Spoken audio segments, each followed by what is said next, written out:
more you're more excited to go to the gym and eat. It just starts this whole cycle of like really being excited about life. And I feel like there's a lot of these high school and college kids I'm looking at that are just programmed to, I've got to go to X, I got to go to Y, or else I fail. And failure is just a part of this whole thing called life, I feel like. And it's all one big trial and error until you figure out what you want to do.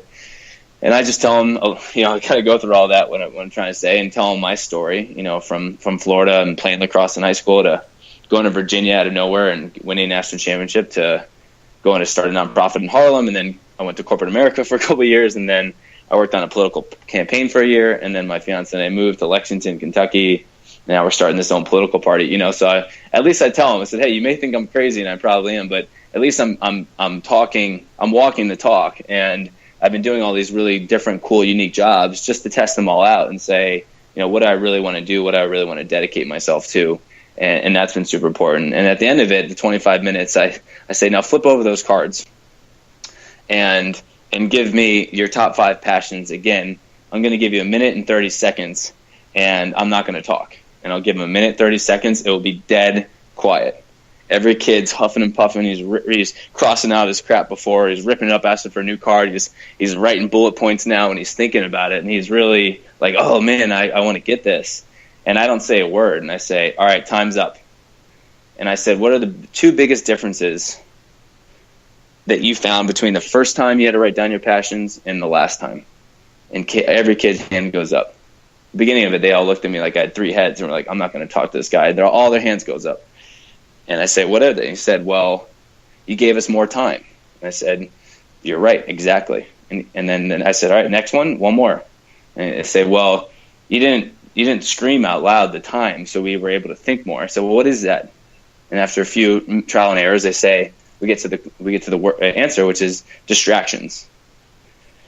And I said, those are the only 2 things that are not allowing you to continue to work on the person you want to become. You don't give yourself enough time to think, and you have too many distractions in your life.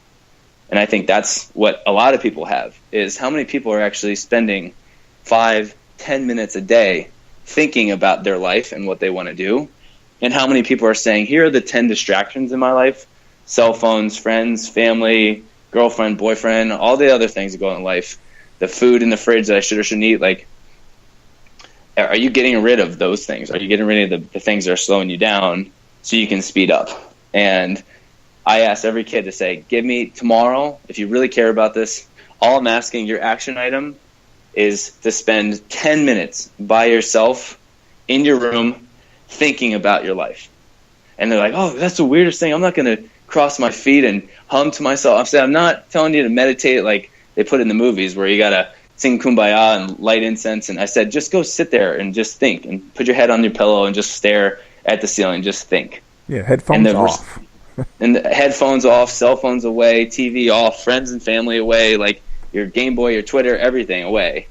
And just spend that. And the reactions I've got, Dave, and I'll end at this, but the reactions I have just been like, I'm still trying to it's still a lot, I feel like, to me, because I'm getting these calls from these kids, just, kids 18 to 24, getting these kids being like, oh my God, it's crazy what you can do with 10 minutes of your time when you think. They're like, there's so many layers to all this. I really feel like I have a good direction now of what I want to do with my life.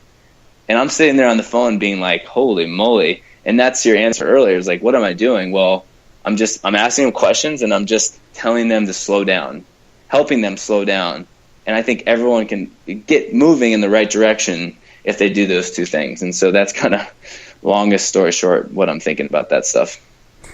Yeah, and that is so critical in all the things we do, that there are times to instruct and to direct. There is that time.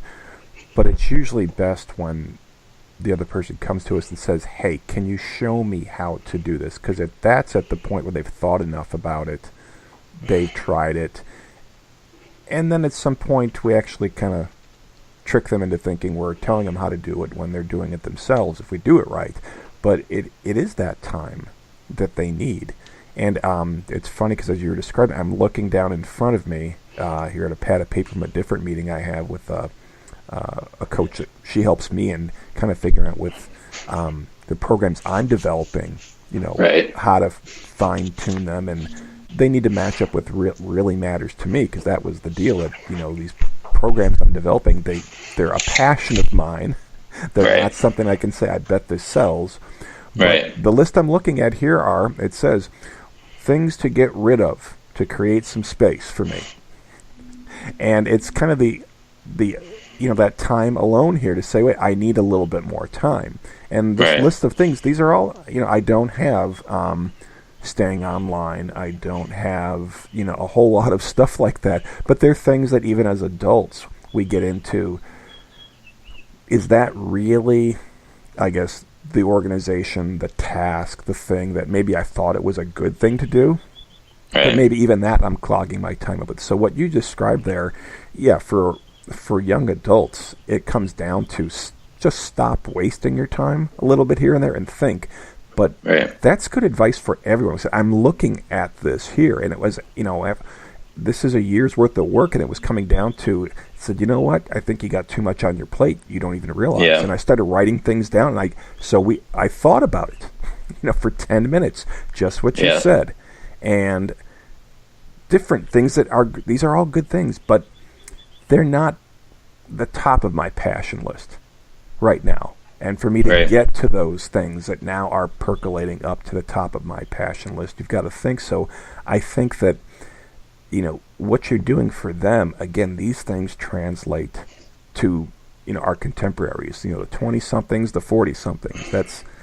That's good stuff. I appreciate it.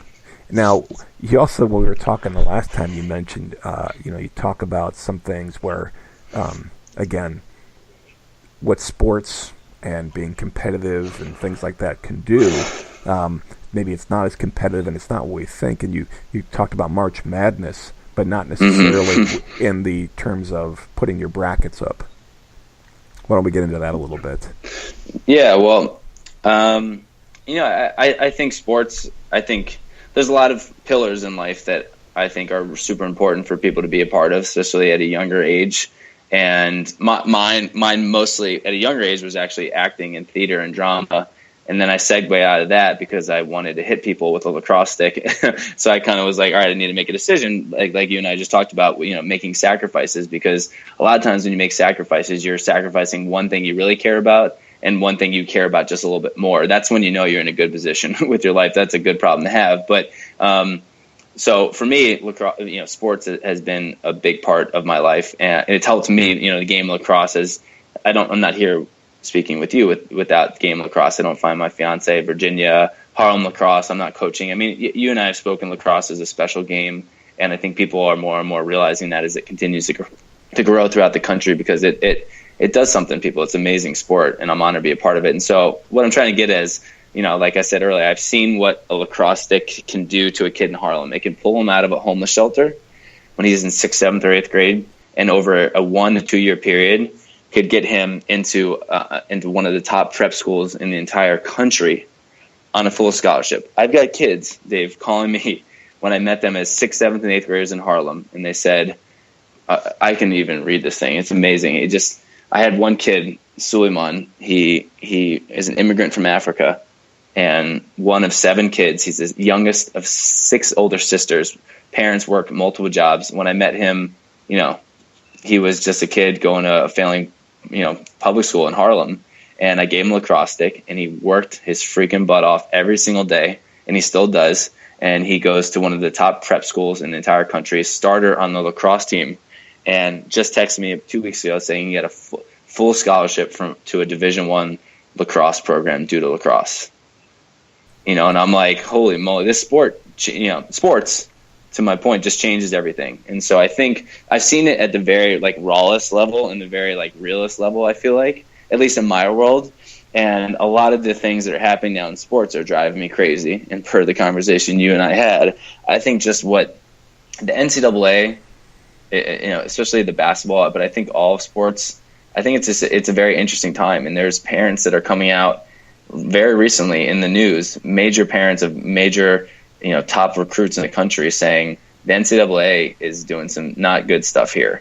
And I think it just is alluded to that everything's turned into a business, And I've seen it coaching high school lacrosse in Kentucky, and I've seen it in college, and I'm seeing it now where I think, once again, we're just asking the wrong questions and we're not helping the right people succeed. And I think some major changes are definitely going to come, and like they are coming across a lot of industries right now throughout our country, because I think there's change coming because the truth is real and the internet doesn't hide anything, and technology does some crazy stuff. So I think it's time that people start asking the right questions in sports and getting back to the roots of, like, this is supposed to help kids.